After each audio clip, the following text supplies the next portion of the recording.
பெருமானுக்கு அங்கே மரியாதை செய்யப்படக்கூடிய நிகழ்வையும் நாம் பார்த்து கொண்டிருக்கிறோம். ஒவ்வொரு நாளும் கட்டளைதாரர்கள் இருப்பார்கள். அவர்கள் உபயம் ஏற்றுக்கொள்வார்கள். அந்தந்த நாளுக்கு அவர்களுக்கெல்லாம் மரியாதை செய்வது கடமை, சிறப்பு செய்ய வேண்டியதும் கோவில் கடமையும் கூட. அதைத்தான் அங்கே நடத்தி கொண்டிருக்கிறார்கள். இதோ அம்பாள் புறப்பட்டு விட்டார். முதல் நாள் நிகழ்வு. விநாயக பெருமான் அங்கே மூஷிக வாகனத்தில் எழுந்தருள, வள்ளி தேவசேனா சமேத சுப்பிரமணிய சுவாமி அங்கே இருக்க, சுவாமியும் அம்பாளும் இங்கே இருக்க, அவரை தொடர்ந்து உண்ணாமலை அம்பாள் பின்தொடர்ந்து வர, அவரை தொடர்ந்து சிவபெருமானுடைய அந்த சொத்துக்களை எல்லாம் பாதுகாக்கக்கூடிய அங்கத்தினராக, உறுப்பினராக, குடும்பத்தினராக இருக்கக்கூடிய சண்டிகேஸ்வரர் பெருமான் வந்தருள்வார்.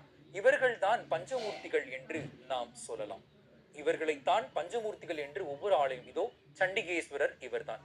நான் கடந்த சில நொடிகளுக்கு முன்பே சொன்னேனே, சிவபெருமானுடைய சிந்தனையிலேயே சதாசர்வ காலமும் ஆலயத்தில் இருக்கக்கூடியவர்.